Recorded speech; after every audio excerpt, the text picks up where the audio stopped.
Upacara HUT ke-78 Bayangkara diwarnai aksi unjuk rasa di Mapolda Sulsel, Jalan Perintis Kemerdekaan, Kecamatan Biringkanaya, Makassar, Senin 1 Juli 2024 pagi.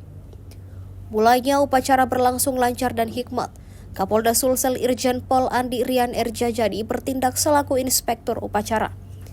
Upacara diikuti oleh seluruh unsur satuan Polri yang ada di jajaran Polda Sulsel. Selang beberapa saat upacara usai, sekelompok massa berdatangan di depan Mapolda Sulsel.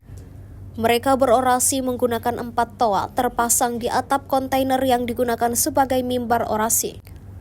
Irjen Andi Rian yang duduk di tenda tamu kehormatan bersama PJ Gubernur Prof. Zudan Arif Fakhrullah, Pangdam 14 Hasanuddin Maijen TNI Bobi Rinal Makmun pun bergegas berdiri.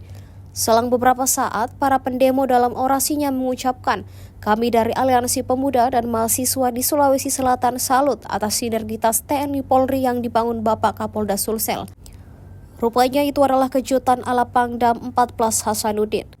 Tak hanya itu, Panser Anoa TNI AD juga dihadirkan disusul dengan kue tumpeng yang dibawa personil Kostrad, Lantamal 6 dan Lanut Hasanuddin.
Download Tribun X sekarang, menghadirkan lokal menjadi Indonesia.